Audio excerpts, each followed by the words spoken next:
দ্রুতগামী নিউজের মুখোমুখি মেরা ভারত মহান পার্টির ফাউন্ডার এবং all India president Subrata Bhowmik মহাশয়। দ্রুতগামী নিউজের এক্সক্লুসিভ ইন্টারভিউ।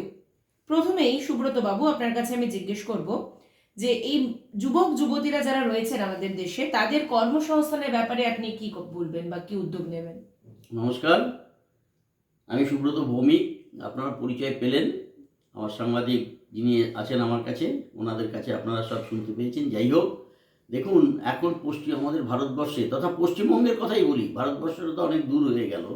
পশ্চিমবঙ্গের যুবক যুবতীদের চাকরি নেই কত সাল থেকে, এটা প্রত্যেকেই আমরা জানি। আজকে প্রায় না হলেও 2013, 14, 15 পরে 16 সালের পরে 11 সালে যেটা হয়েছিল, তারপরে 14, 16 সালের পরে যে চাকরিটা হয়েছিল সেটা নাকি জাস্টিস, প্রাক্তন জাস্টিস অভিজিৎ গাঙ্গুলি বলল এটা একটা হয়েছে, এখানে সব রকম মানে ফ্রড হয়েছে, যার জন্য উনি বাতিল করেছে। সেই কেস 2 বছর ধরে চলতে করলো, সুপ্রিম কোর্ট অব দেওয়া গেল। সুপ্রিম কোর্ট একটা নির্দেশ দিয়েছে এদের চাকরির ব্যাপারে সব কিছু করতে। যাই হোক, ওয়েস্ট বেঙ্গল গভর্নমেন্ট সমস্ত কিছু করছেন এবং এটা যুবক যুবতীরা যারা তাদের চাকরি হচ্ছে, কিন্তু যারা বেকার, যে যুবক যুবতীরা আজকাল নানান রকম স্টেটে চলে যাচ্ছে, পশ্চিমবঙ্গ ছেড়ে তারা কেন যাচ্ছে, কেন যাবে? বিহার চলে যাচ্ছে, ইউপি, ব্যাঙ্গালোর, তারপরে ইঞ্জিনিয়ার যারা আছে তারাও বেরিয়ে যাচ্ছে, হ্যাঁ হায়দ্রাবাদ নয় ব্যাঙ্গালোর নয় মাদ্রাজ চলে যাচ্ছে। তা আমাদের পশ্চিমবঙ্গে বিগত যারা দুটো সরকার হয়েছিল আমাদের ভারতবর্ষে, দুটো সরকার কি, একটা হচ্ছে দেশ স্বাধীন হওয়ার পরে সেটা হয়েছে কংগ্রেস সরকার। 77 সালে আমরা আরেকটা সরকার দেখলাম, বামফ্রন্ট সরকার, সেটা 34 বছর ছিল। কিন্তু এই 34 আর এত পর্যন্ত 2011 সালে এলো। তাহলে এবার আপনারা বলুন, 2047 থেকে 53 আর 11, 64 বছর তারা কি করেছে? যে দুটো সরকার ছিল তারা কি করেছে?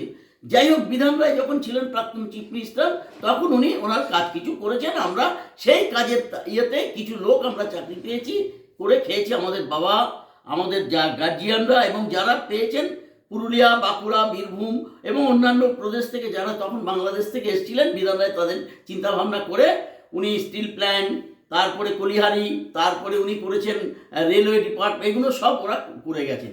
এখন যে এই যে 64 বছর, এই 53 বছর আর 11 বছর, মানে 34 আর 11, টোটাল কত হলো? 45 বছর পড়লো। নেক্সট আবার একটা বিধানসভা ইলেকশন চলে আসছে। তাহলে এই 14 বছর আর 34 বছর এরা কি করলো সেটা জনগণই, পশ্চিমবঙ্গের জনগণ বিচার করবে। কেন? দিল্লি থেকে ইলেকশন কমিশন থেকে একটা আমাদের অর্ডার হয়েছে স্যার এসআইআর করতে। সেই এসআইআর মাধ্যমে কত লোক এখানে অঘোষিত, মানে যাদের কোনো ঘোষণা নেই, অথচ তারা নাকি ভোট দিয়ে গেছে, যারা নাকি বাইরে থেকে এসছেন তারা ভোট দিয়ে গেছে। সেই কারণে কাল 11ই ডিসেম্বর লাস্ট ডেট ছিল, ওটা হয়ে গেছে। এখন দেখা যাবে যে এই জিনিসটা আমাদের বলেছে যে তোমরা 2000 জানুয়ারি, মানে ডিসেম্বর শেষ হয়ে গেছে, জানুয়ারির মধ্যে কমপ্লিট করে নেক্সট বিধানসভার এটা আসবে, এই ভোটটা আসবে, বিধানসভার ভোট আসবে। এবার আমি জনগণের কাছে বলবো, আমি মেরা ভারত মহান পার্টি তৈরি করেছি, বিগত 2 বছর হয়েছে। আপনারা জানেন নিউবর্ন বেবি, এটা করতে গেলে আমি আপনাদের সাপোর্ট চাই। বেকার যুবক যুবতীদের যাতে চাকরির ব্যবস্থা হয় এবং তারা যেন কর্মসংস্থান পায়, সেই ব্যাপারে আমি আপনাদের কাছে তুলে ধরছি। এবং আমার পার্টি সেটা সব দিক থেকে, আমার সমস্ত প্রায় লক্ষাধিক আমার মেম্বারশিপ আছে, তাদেরকে আমি বলবো যে তোমরা প্রত্যেকটা জেলায় জেলায়, প্রত্যেকটা স্তরে, প্রত্যেকটা ব্লক স্তরে গিয়ে তোমরা এই ব্যবস্থাটা করো। বেকার যুবক যুবতীদের কথা তো আমরা শুনলাম, এরপর যদি আমি আপনার কাছে জিজ্ঞেস করি যে কৃষকরা যারা রয়েছেন, কৃষক বন্ধুদের জন্য আপনি কি ভাবছেন? হ্যাঁ, কৃষক বন্ধুদের জন্য দেখুন, যখন কংগ্রেস সরকার ছিল একরকম করে গেছে, তারপরে এরা বামফ্রন্ট সরকার এরা বর্গাদার করে করেছে।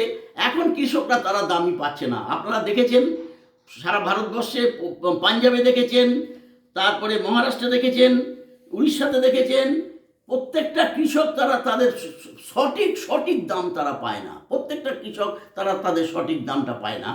সেই জন্য আমি বলবো, এগ্রিকালচার আর ইন্ডাস্ট্রি, এই দুটোকে পশ্চিমবঙ্গের একটা লোক কোনো চিন্তা করেনি, কেউ না। যেটুকুনি বিধান রায় করে গেছে, আর বামফ্রন্ট সরকার বক্রেশ্বরে একটা তাপবিদ্যুৎ কেন্দ্র করেছিল কিনা রক্ত দিয়ে। তা রক্ত দিয়ে কি কখনো প্ল্যান্ট তৈরি হয়, থার্মাল প্রজেক্ট তৈরি হয়? যাই হোক, আমি কৃষক ভাই বন্ধুদের বলবো এবং সমস্ত ইন্ডাস্ট্রি শ্রমিকদের জন্য বলছি, আপনারা সচেতন হন। এই যে 34 বছর দেখলেন, প্লাস যে 14 বছর আপনারা দেখলেন, এই দুটো যোগ করে টোটাল যে বছরটা হয়েছে, যে তখনকার দিনে আপনারা কি করেছেন, তার আপনাদের ছেলেপেলেরা কি করেছে, তারাও তো বয়স হয়েছে, আজকে 46 বছরও তারাও বাবা হয়েছে, তারাই বা কি করছে। তার মানে কি, পশ্চিমবঙ্গ মানে খুব নিচের দিকে চলে যাচ্ছে, অর্থনৈতিক দিক থেকে, সামাজিকতার দিক থেকে, স্বাস্থ্যের দিক থেকে, শিক্ষার দিক থেকে, সমস্ত দিক থেকে তারা অনেক তলায় পড়িয়ে মানে নিচে নেমে গেছে। কেন? আমাদের ভারতবর্ষে আপনারা জানেন 28টা স্টেট আছে, 28টা স্টেটের মধ্যে সবচেয়ে নাম ছিল আমাদের পশ্চিমবঙ্গে, সবচেয়ে টপ ছিল পশ্চিমবঙ্গ। আজকে সেই পশ্চিমবঙ্গকে কোথায় নিয়ে এসছে?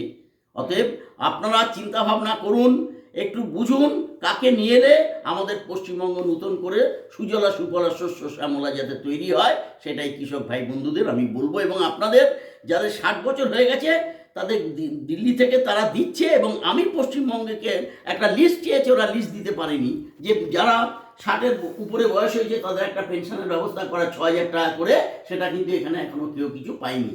তা যখন পাচ্ছে না তখন আর কেউ ওই 60 বছর বয়সে আর কেউ গিয়ে আর চিন্তা ভাবনা করছে না। যাই হোক, এইটা আপনারা প্রচার করুন, দেখুন, এবং সমস্ত ইউটিউবের মাধ্যমে, ফেসবুকের মাধ্যমে আপনারা ছড়িয়ে দিন, যাতে এটাকে সমস্ত মানে সারা ভারতবর্ষ যেন তার একটা নিদর্শন হয়ে থাকে যে পশ্চিমবঙ্গ এটা এই করেছে। বেকার যুবক যুবতীদের পাশাপাশি আপনি তাদের বাবা মা মানে যারা বয়স্ক মানুষ হয়েছেন তাদের জন্য আপনি পেনশনের কথা তুলে ধরলেন। আচ্ছা, এরপরে যেটা আপনার কাছে যাব, এবং এই ছোট্ট ইন্টারভিউর মধ্যে এটা আপনার কাছে শেষ প্রশ্ন, যে সোলার অ্যাক্টিভিটি নিয়ে আপনার কাছে অনেক কিছু শুনেছিলাম, তো সেইটা নিয়ে কি ভাবছেন, নতুন চিন্তা ভাবনা কি? হ্যাঁ, সোলার অ্যাক্টিভিটি এটা আমাদের সেন্ট্রাল গভর্নমেন্ট থেকে একটা করেছে, যে যারা মানে বিদ্যুৎ, যারা খুবই আপনার ধরুন 2,000 3,000 নিচে যারা রয়েছে, মাসে যাদের 2,000 টাকা ইনকাম নেই, তারা তো নিম্নবিত্ত, একদম খুব দারিদ্রতার নিচে তারা বসবাস করছে, তাদের পক্ষে একটা ঘরে লাইট দিলে যে তারা দিতে পারবে মাসে, তার কিছু সম্ভব নয়। সেই জন্য আমি গভর্নমেন্টের কাছে বলবো যে সোলার অ্যাক্টিভিটি এমন একটা জিনিস, যে সূর্যের আলোর মাধ্যমে যে সোলার অ্যাক্টিভিটিটা আমাদের হবে, যেখানে আপনারা দেখেছেন, ম্যাড্রাসে দেখেছেন, সাউথে দেখেছেন, এবং আমাদের পশ্চিমবঙ্গ কিছু কিছু তো করছে, বা এই বিহারেও, উড়িষ্যাতে, আরও অন্যান্য স্টেট আছে, ছত্তিশগড়, মধ্যপ্রদেশ, এরা অনেক সোলার অ্যাক্টিভিটিতে খুব করছে, যাতে পশ্চিমবঙ্গ সেই সোলার অ্যাক্টিভিটি নিয়ে খুব করে, মানে